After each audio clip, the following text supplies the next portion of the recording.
우리는 모두 사랑하며 살아갑니다. 그리고 그 사랑에는 대상이 있습니다. 예를 들어 저는 저희 아내와 그리고 저희 4살 배기 딸, 그 딸을 너무너무 사랑합니다. 또 동시에 제가 담당하고 있는 오륜교회 대학산부의 지체들을 사랑합니다. 그리고 저는 저희 가족과 저희 대학산부의 지체들이 저를 몹시 사랑한다는 것을 확신하고 믿습니다. 제가 이 뒷말이 더 있는데 제 선포 하나만으로 그냥 성도님들께서 인정을 하시는군요. 어떻게 알 수 있습니까? 서로 표현해서 알 수 있습니다. 저는 가족을 사랑해서 가족과 많은 시간을 보내려고 합니다. 아이가요, 물놀이를 너무 좋아합니다. 4살짜리 딸인데 어쩜 이렇게 물놀이를 좋아하는지 하루에 한 번 이상은 꼭 물놀이를 해야 한다고 합니다. 그래서 집에 들어가면 저 혹은 아내가 꼭 물놀이를 같이 합니다. 그리고 저는 커피를 잘 안 마십니다. 근데 아내는 커피를 너무 사랑합니다. 그래서 함께 카페에서 되도록이면 시간을 보내려고 노력을 합니다. 대학산부 지체들도 마찬가지입니다.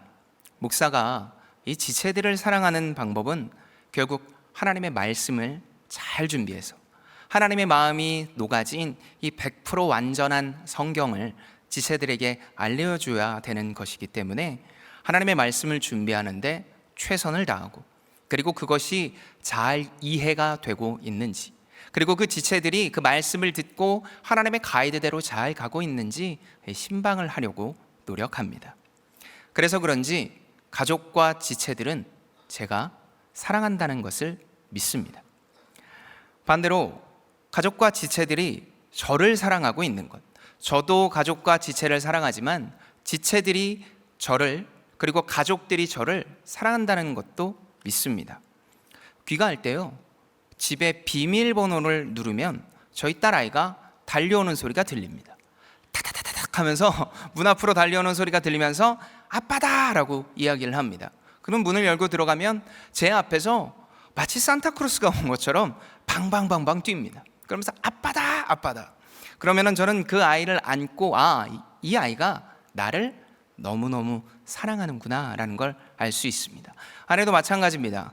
제가 몇 번씩으로 이야기를 하긴 했겠지만 저희 아내가 제가 좋아하는 음식 혹은 제가 원하는 것들을 준비해 놓고 수고했다는 말 한마디, 그것만으로 저는 저희 아내가 저를 사랑한다고, 그리고 그것을 충분히 믿습니다. 또 지체들의 사랑은 어떻습니까? 또 지체들의 사랑은요, 이 사진을 보면 알 수 있는데 이게 제 사무실 뒷자리입니다. 저게 모두 붙어 있는 게 롤링페이퍼입니다. 롤링페이퍼. 그래서 제자반, 리더들, 지체들, 선교팀 지체들이 모두 다 써준 롤링페이퍼입니다. 그 롤링페이퍼를 통해 저는 알 수 있습니다. 가끔 저는 이 롤링페이퍼 안에 서 있습니다. 앞에 서 있습니다.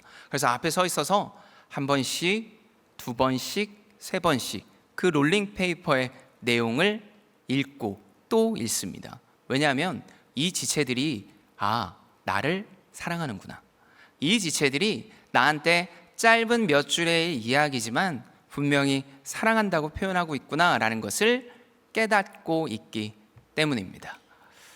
여기 봐서 그 사진을 보시면 알겠지만 정말 롤링페이퍼가 많네요 라고 이야기하실 수 있지만 저는 여전히 배가 고픕니다. 그래서 저희 지체들에게도 가끔씩 목사님 뭐 좋아하시는 거 있어요? 그러면은 더도 말고 롤링페이퍼라고 이야기를 하고 마치고는 하는데, 어쨌든 저는 이 모든 것들을 통해 이 지체들이 저를 사랑한다고 믿습니다.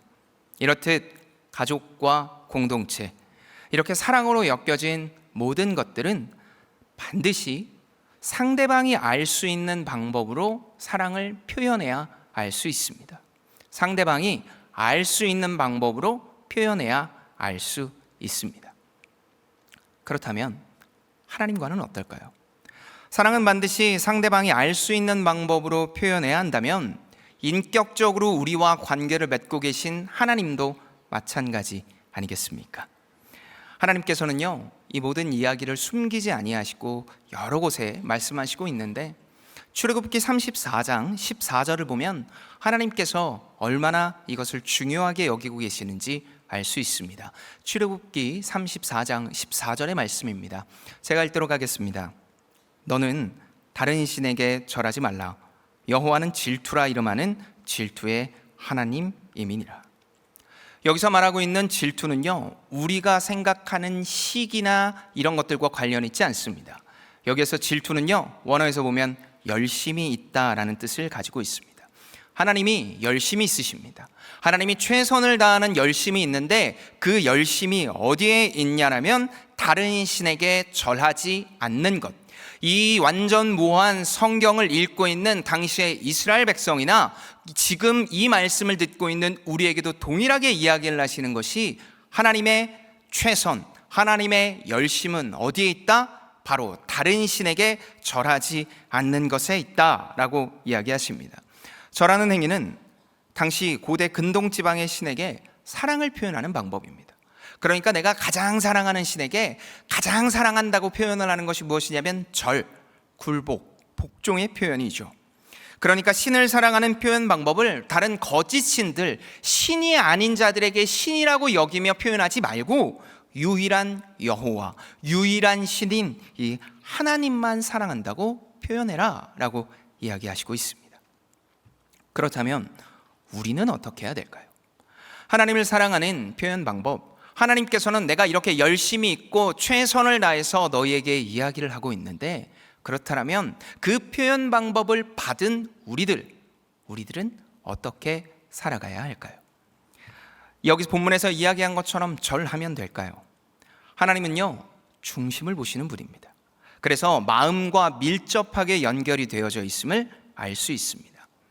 오늘 주신 이 말씀은 통일 이스라엘의 세 번째 왕이자 하나님을 사랑했던 솔로몬, 당대 최고의 권력을 가지고 있고 가장 강성했던 시기에 고백을 했던 시기의 시들입니다. 특히 솔로몬의 통치 과정 중 가장 강력했던 시기의 고백을 통해 하나님을 사랑한다면 어떻게 표현해야 될지를 알아 우리도 바르고 마음껏 표현하는 우리의 삶이 되었으면 좋겠습니다. 세 가지 정도로만 좀 보도록 하겠습니다. 세 가지 정도로 보길 원하는데요. 첫째로, 하나님의 깊은 사랑을 경험하며 표현하기 위해서는 순결한 사랑을 표현해야 합니다. 첫째로, 순결한 사랑.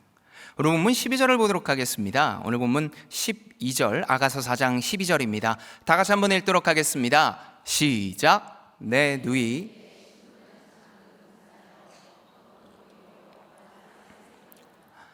남녀 사이의 사랑을 비유로 하나님과의 사랑을 고백한 솔로몬의 고백인 이 아가서는 아름다운 표현으로 넘쳐나는 본문입니다.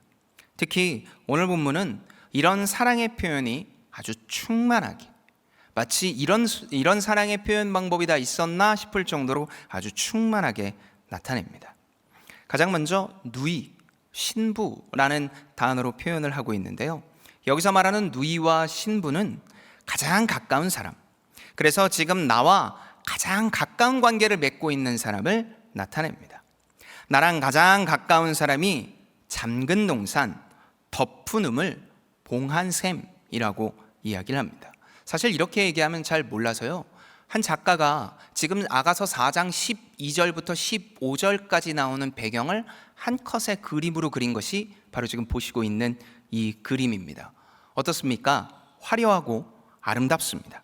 그런데 이 그림에서 우리가 먼저 보아야 될 것이 있는데, 그림 하반부에 있는 이 벽, 그리고 중간에 있는 돌로 쌓여진 이 우물 등등, 이런 것들을 우리가 먼저 좀 볼 필요가 있습니다. 이 잠근 동산, 본문으로 들어와 이 신부가 잠근 동산이라고 이야기를 하는 것은 이 그림에서 나오는 것처럼 입구를 닫은 산을 형상합니다. 그리고 중간에 나오는 덮은 우물은 이렇게 뚜껑을 덮은 것 같은 우물을 말하고요. 봉한 샘은 아무나 사용할 수 없도록 마치 열쇠를 잠근 것 같은, 바로 이런 것들을 표현하고 있습니다. 이것들이 한 곳에 모인 엄청난 크기의 정원, 이 정원에 아주 제한적인 존재만이 드러날 수 있음을 표현한 겁니다. 그러니까 여기서 이야기를 하는 잠근 동산, 그리고 덮은 우물, 봉한 샘은 주인이 있다라는 뜻입니다. 누구나 들어올 수 없고 주인이 있으며 그 키와 열쇠를 가지고 있는 자만이 이 동산에 들어올 수 있고 우물을 마실 수 있으며 샘에 가까이 갈 수 있다라는 의미입니다. 그리고 이것은 곧 순결하며 배타적인 사랑을 강조하고 있습니다. 사랑한다면 1대1의 배타적인 관계, 그리고 순결한 관계가 되어야 합니다. 예를 들어 A라는 사람을 사랑하고 있다면 A라는 사람과만 사랑의 관계를 맺어야 합니다. 그러나 B라는 사람도 동시에 사랑하고 있다면 이 사람 정말 사랑이 크고 넓구나 라고 이야기를 하지 않고 불륜 혹은 잘못된 거라고 이야기를 합니다. 마치 이런 것처럼 사랑은 1대1의 배타성과 순결성을 지닙니다. 이것은 우리에게도 동일하게 적용됩니다. 우리의 마음은 반드시 하나님만 사랑하는 마음, 우리 마음에 다른 어떤 것이 아니라 하나님을 사랑하는 것으로 가득 차야 하며 하나님보다 더 소중하게 여기는 것은 없어야 한다. 우리 마음속에 다른 그 어떤 것이 아니라 하나님으로 가득 채워야 된다라고 이야기하시는 겁니다. 성경에는 이 많은 순결한 사랑, 배타적인 사랑에 대해서 이야기를 하고 있는데요. 대표적으로 마태복음 26장과 누가복음 7장에 나오는 이 옥합을 깨트린 여인, 옥합을 깨트린 여인을 통해 알 수 있습니다. 바리새인의 집에 들어가 식사하는 예수님께 한 여인이 다가옵니다. 아마도 이 여인은 창기나 기생이었던 것 같습니다. 창기나 기생이 무엇을 하는 사람입니까? 누구나 돈을 치르면 하룻밤을 보낼 수 있는 사람, 그러니까 돈만 있다면 이 사람과 쉽게 관계를 맺을 수 있는 사람이 바로 당시의 이 여인이었습니다. 그녀가 향유를 담은 옥합을 깨트려 머리털로 닦고 그리고 예수님의 발에 입을 맞춥니다. 그녀가 깨트린 향유 옥합은요, 지금 이 나오는 사진이 당시에 깨트렸을 것으로 추정되는 이 옥합인데, 이 향유와 옥합, 향유를 담은 옥합이 전체 다 합쳐서 약 300데나리온, 우리나라 돈으로 시가 약 1,800만 원에서 2,000만 원 상당의 제품이었습니다. 1,800만 원에서 2,000만 원, 그것의 제품을 한 번에 깨트린 겁니다. 대단히 비싼 물품입니다. 그러나 여기에서 나오는 향유는요, 우리가 생각하는 것처럼 시가 2,000만 원 상당의 것이 중요한 게 아니라 더 큰 의미를 가지고 있는데, 결혼을 할 때 신부의 아름다움을 극대화시키는 물건이며, 그리고 이 향유를 모은다라는 것, 그리고 옥합에 담아서 보유를 하고 있다라는 것은 재산 축적의 수단입니다. 그러니까 지금 이 여인은 대단히 비싼, 누가 보아도 가장 귀하다고 여기는 향유를 옥합에 담아서, 그것도 수천만 원 상당의 아주 많은 양을 담아서 보유하고 있었던, 나를 살리는, 누구나 나를 돈만 주면 관계를 맺을 수 있다고 이야기를 하지만 나는 이렇게 수천만 원 상당의 향유 옥합을 가지고 있어. 그러니까 나는 다른 사람, 다른 것이 아니라 바로 이게 나의 사랑이고 나의 기준이고 나의 모든 것이야 라고 이야기를 하고 있는 모습, 그것이 바로 이 여인의 모습이었습니다. 그러나 이 여인은 예수님을 만나고 모든 생각이 달라졌습니다. 돈과 명예, 수치스러운 생활에서 벗어나기를 기대하는 인간적인 욕망을 모두 다 깨트리고 그것을 표현하는 방법으로 자신이 애지중지 모은 이 향유를 깨트리며 예수님께 자신의 마음이 온전히 점령당했음을, 예수 그리스도가 내 마음에 100% 차 있다라는 순결한 사랑의 고백, 그것이 바로 향유옥합을 깨트려 머리털로 예수의 발을 문지르고 그리고 그 발에 입을 맞추는 것으로 표현했습니다. 이렇게 하는 여인을 향해 예수님은 어떻게 하십니까? 누가복음 7장 48절에 이에 여자에게 이르시되 내 죄사함을 받았느니라 하시니 라고 이야기를 하시며 죄사함을 선포하시고, 이어지는 50절에서 이렇게 이야기하십니다. 예수께서 여자에게 이르시되 내 믿음이 너를 구원하였으니 평안히 가라 하시니라. 평안함, 다시 말해 샬롬을 선포하십니다. 예수가 마음에 가득 차니까 하나님이 마음에 가득 차니까 무엇이 임했다? 샬롬이 임했다. 편안함이 임했다. 수많은 사람들은 평안함을 향해 이야기를 할 때 이런 것들을 해야 된다고 하고 이런 것들을 갖춰야 된다라고 이야기를 하지만, 하나님께서는 예수 그리스도를 통해 이야기를 하신 딱 하나, 편안하게 살 수 있는 방법, 너의 삶에 진짜 평안이 있는 방법은 단 하나, 마음에 100% 예수를 담는 것이다. 순결한 사랑을 가지는 것이다 라고 이야기를 하시고 있습니다. 마음에 지금까지 있었던 자신의 욕망을 버리고 온전히 한 마음을 가지는 것이 사랑입니다. 이것도 조금 저것도 조금 마음에 넣어두는 것이 현명한 사랑이 아니라, 현명한 사람은 오직 배타적으로, 오직 순결하게 하나님의 사랑, 하나님만이 온전히 마음속에 담아두는 것, 그리고 그것은 다른 어떤 것이 아니라 예수 그리스도를 100% 신뢰하며 100% 예수님만으로 가득 찬 자의 삶을 살아가는 것, 그것이 바로 우리여야 된다라고 말씀하시고 있습니다. 여러분은 어떻습니까? 마음의 동산, 이 마음의 정원에 무엇으로 가득 차 있습니까? 돈, 명예, 자녀, 남편, 성공, 혹시 이런 단어들이 가득 차 있지는 않습니까? 예수님은 조금만 나의 마음속에 자리를 차지하고 있어서 이것들을 이루어지는 이방신과 똑같은 존재로 전락시키고 있지는 않습니까?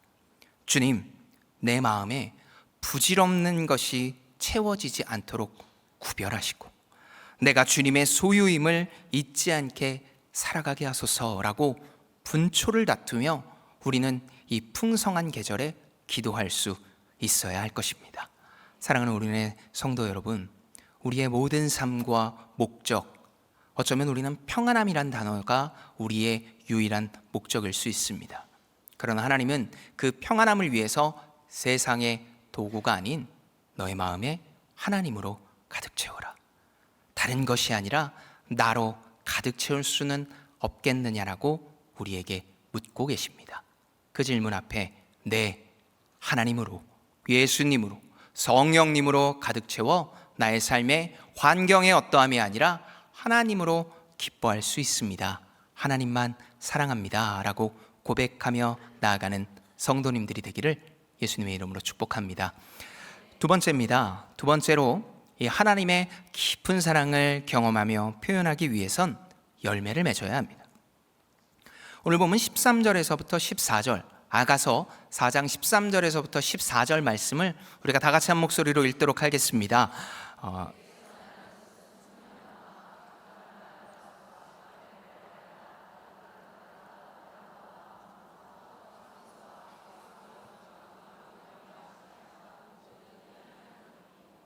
아멘. 자, 앞선 본문에서 배타적인 정원, 순결한 사랑에 대해서 이야기를 하신 이 솔로몬은 이제 정원 안에 다양한 식물들을 말하고 있습니다. 지금 이 정원에는요, 아주 다양하고 값비싼 향료들의 원료가 되는 꽃들이 가득 찼습니다. 예를 들어 이런 꽃입니다. 오늘 본문에서 나오는 번홍화는요, 오늘날의 샤프란입니다. 저는 샤프란이 이 설교를 준비하면서 꽃이라는 걸 알았습니다. 섬유유연제가 아니었더라고요. 저는 정말 샤프란이 섬유유연제 이름 정말 잘 졌다 싶었는데 그것이 꽃의 이름이었습니다. 자, 이런 번홍화는요, 오늘날의 샤프란으로 당시 아주 달콤하고 강한 꽃 향기를 내는 기름의 원료였습니다. 그러니까 이 꽃에서 나오는 그 액기스로 기름을 만들어 아름다운 향기를 내는 것의 원료였습니다. 또 다음으로 이 개수는요, 오늘날의 계피입니다. 계피로 당시 관유로 사용되는 아주 값비싼 재료였습니다. 이처럼 다양하고 값비싼 향신료로 쓰이는 열매와 꽃으로 가득 찬 바로 이 정원, 이 배타적인 정원에 이런 아름답고 향기로운 열매가 있는 것처럼 하나님을 진짜로 사랑한다면, 순결한 사랑을 하고 있다면 그 마음의 정원에 열매가 있어야 된다. 아름답고 풍성한 향기로운 열매가 있어야 된다라고 이야기하고 있습니다. 이런 바른 열매, 풍성하고 향기로운 열매에 관해서 성경에선 정말 많은 곳에 이야기를 하고 있지만 요한복음 15장만큼 그런 본문은 없을 겁니다. 요한복음 13장에서부터 17장까지 이어지는 이 예수님의 고별 설교 중 열매에 관해서 말씀하시는 이 요한복음 15장은 예수님이 자신을 포도나무로, 그리고 제자들을 가지로 비유하시며 가지가 나무에 잘 붙어 있는지 아는 것, 그래서 열매를 정말 잘 맺기 위해서는 가지에 딱 붙어 있어야 된다, 그리고 나무에 정말 딱 붙어 있어야 된다라고 이야기하시면, 그리고 요한복음 15장 8절에 이렇게 이야기하십니다. 너희가 열매를 많이 맺으면 내 아버지께서 영광을 받으실 것이요 너희는 내 제자가 되리라. 우리는 가끔 오해합니다. 여기서 많이 맺는다는 말로 인해서 하나님이 영광 받으시고 기뻐하는 제자가 되기 위해선 내가 예수 그리스도를 깨닫고 그분이 나의 주인이라고 여기고 나면 그 다음부터 필요한 것은 열심과 노력 아니냐라고 말입니다. 예수를 믿고 나서 해야 될 것은, 그래서 이제부터는 열심, 노력, 최선 등등등등 내가 해야 될 것에 포커싱을 맞춥니다. 그러나 사도 바울은 갈라디아 교회의 이 네 지역에 있는 그 교회들에게 자신이 1대 부족한, 40대에서 1대 부족한 39대의 매를 3번이나 맞으면서 마치 아무 일도 없는 것처럼 모든 회장과 회중들에게 이야기를 했던 하나의 단어, 예수 그리스도로 말미암은 자유함. 예수 그리스도로 말미암은 자유함이 너희 유대인을 비롯한 모든 이방인들에게 있어야 된다고 이야기를 한 것처럼, 오늘 이 본문에서 하나님께서 이야기를 하시는 건 예수를 믿었느냐, 예수를 순결한 사랑으로 여기며 주인으로 여겼느냐, 그럼 그 다음부터는 최선과 열심을 다한 너희들의 노력이 아니라 향기가 가지는 열매, 다시 말해 사도 바울이 그토록 외쳤던 자유의 열매를 너가 맺고 있는지 보아야 한다. 그래서 서둘러서 빨리 더 많이 이것들을 이루어야 된다라는 이야기가 아니라 바로 지금 내 자신이 열매, 향기 나는 열매. 세상에서는 돈에 속박되고, 세상에서는 학교에 속박되고, 세상에서는 직장에 속박되고, 많은 것들에 속박되어 자유함이 1도 없는 그들을 향해 돈이 좀 없어도, 건강이 좀 없어도, 그리고 회사가 좀 부족한 것 같아도 그때 바로 하나님께서 나를 통치하시며 나와 함께 하시고 있기 때문에 얻어질 수 있는 유일한 자유, 바로 그 귀한 열매를 너가 맺고 있느냐라고 묻고 계십니다.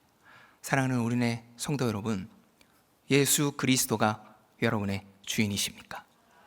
그럼 그것을 통해 여러분은 어떤 열매를 맺고 계십니까? 우리 이렇게 사람이 많아, 우리 이렇게 주변에 돈도 많은 사람들이 있어. 중요하죠. 그것 안 중요하다는 얘기 아닙니다. 그러나 그것들을 위해서 가장 먼저 우리가 기억해야 될 것이 있으니, 정말 내가 예수로 인해 자유한가? 그래서 수고하고 무거운 짐진 자들아 다 내게로 오라, 내가 너희를 자유케 하리라 라는 그 예수 그리스도의 말씀이 나의 삶 속에 열매로 맺어 향기를 풍기고 있는가? 그래서 주변에서는 저 사람은 건강이 좀 없는 것 같은데, 저 사람은 돈이 좀 없는 것 같은데, 저 사람은 회사가 별로 좋은 것 같지 않은데, 학생들은 학교가 별로 좋은 것 같지 않은데 라고 이야기를 하고 있지만, 어찌하여 저 사람은 저렇게 천하태평으로 살 수 있는가 라는 세상과 전혀 다른 위협감을 주는 존재, 그 존재가 바로 우리가 되어야 될 줄 압니다. 우리의 신앙생활은 어떻습니까? 하나님과 이 풍성한 사귐으로 말미암아 자유의 향기가 마음껏 풍겨나는 열매가 있으십니까? 풍성한 사귐으로 말미암아 이 자유의 열매를 맺어 하나님의 깊은 사랑을 경험하는 성도님들이 되기를 예수님의 이름으로 축복합니다. 마지막 세 번째입니다. 마지막 세 번째로 하나님의 깊은 사랑을 경험하며 표현하기 위해서 메마른 마음을 적셔야 합니다. 오늘 본문 15절입니다. 아가서 4장 15절 말씀 우리가 다 같이 한 목소리로 읽도록 하겠습니다. 시작.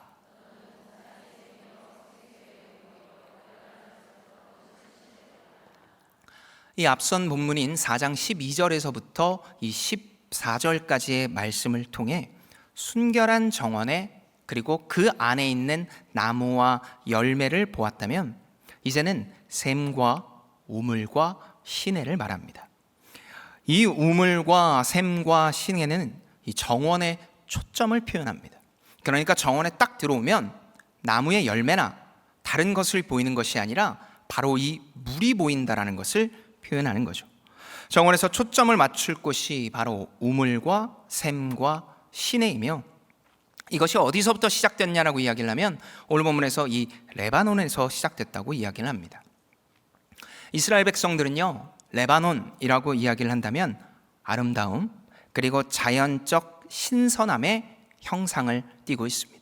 이것이 레바논의 한 산맥의 사진인데, 저 산 꼭대기에서부터 나오는 깨끗한 눈이 녹은 물, 그래서 그 물이 이 정원에까지 흘러 들어와 그렇게 깨끗한 물이 흘러들어 이 정원의 샘과 우물과 시내로 들어오고, 그 물이 정원에 들어와 적시는 것을 오늘 본문은 표현하고 있는 것입니다.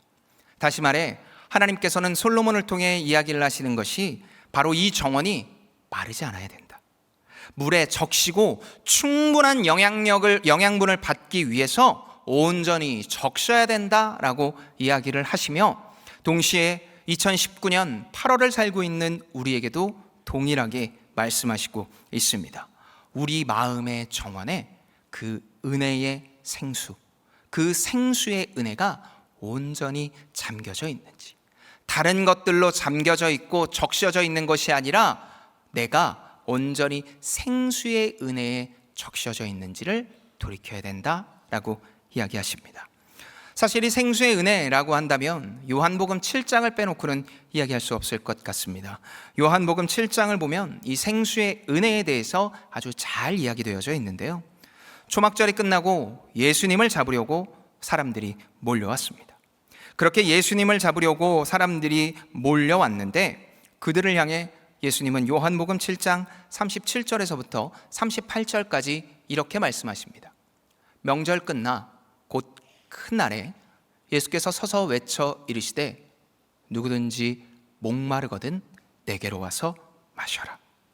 하나님께서 이렇게 마셔라 라고 이야기를 하시며, 나를 믿는 자는 성경의 이름과 같이 그 배에 생수의 강이 흘러나오리라 하시니, 지금까지 자신의 타는 목마름을 채우기 위해 어떻게 살면 좋겠습니까? 라고 사방팔방으로 돌아다니다가 진짜 이 목마름을 채울 수 있는 존재, 그리고 이 타는 목마름을 채울 수 있는 유일한 존재가 나타났다라고 이야기를 하면서 뛰어갔고, 그 끝에 서 계신 예수 그리스도, 그들을 잡으려는 무리들을 향해 누구든지 목마르면 마시라. 물을 마시듯이 예수 그리스도를 마시고 몸 안에 흐르게 할 수 있도록 하라. 그것을 너희만 가지고 있는 것이 아니라 주변에도 흐르게 하라라고 말씀하십니다. 그러니까 하나님께서는 솔로몬을 통해 오늘 우리에게 이야기를 하시는 것은, 너의 삶 속에 순결하며 그리고 열매를 맺고 있느냐, 그래서 그것들이 어디서부터 왔는지를 아느냐, 예수 그리스도라면 그 그리스도를 온전히 그들에게, 주변에게 전할 수 있어야 된다. 생수의 은혜가 레바논에서부터 흘러와 정원을 적시는 것처럼 그 적셔진 자들, 그 자들이 진짜 너희들에게 필요한 것, 진짜 우리들에게 필요한 것은 바로 이 생수의 예수 그리스도의 은혜다라고 전할 수 있어야 된다는 것입니다. 우리 주변에 이 생수의 은혜가 필요한 곳이 있습니까? 가정일 수 있습니다. 자녀일 수 있습니다. 회사일 수 있고, 학생들은 학교일 수 있고, 어느 곳에서든지 이 생수의 은혜가 필요한 것이 보인다라면 우리는 그 생수의 은혜를 전할 수 있어야 됩니다. 내가 받은 이 은혜가 흘러가야 될 곳이 있다면 우리는 응당 그곳에 이 은혜를 흘리어 하나님의 사랑에 흠뻑 경험한 자의 삶, 그 삶을 우리가 살아갈 수 있어야 합니다. 사랑하는 우리의 성도 여러분, 하나님을 사랑하십니까? 그리고 하나님과 사랑하며 지내고 싶으십니까? 그렇다면 잊지 마십시오. 내가 열심을 다해서, 최선을 다해서 무엇인가를 해드리는 것이 아닙니다. 여기 계시는 많은 분들, 그분들이 자녀가 있으실 겁니다. 여러분 자녀가 아직 미성년자인데, 혹은 아직은 사회생활을 할 때가 되지 않았는데 저기 땅바닥에 가서 막 땅을 파서 100원짜리, 1000원짜리 한 장 캐다가 껌으로 바꿔서 여러분한테 주면, 우리 자녀 최고다. 야, 어쩜 너는 이렇게 내 마음을 기쁘게 하느냐라고 이야기하시겠습니까? 저도 부모가 되고 보니까 저희 자녀가요, 제가 주는 것 마음껏 누리면서, 그리고 그자의 입술 속에 예수는 그리스도시요 살아계신 하나님의 아들입니다 라는 있기 전까지 하나님을 바르게 알아갈 수 있는 그 가이드 안에서 그가 마음껏 풍성하게 예수님만, 그리고 저만 바라보면서 이렇게 살아가는 것을 저는 가장 기쁘게 했더라고요. 하나님은요, 우리에게 동일하게 말씀하시고 있습니다. 너가 열심과 노력 좋지.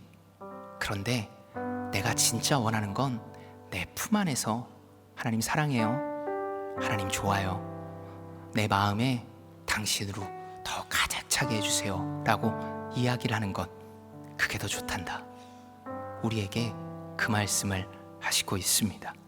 이것이 하나님의 사랑을 경험하길 원하며 표현하는 유일한 길입니다.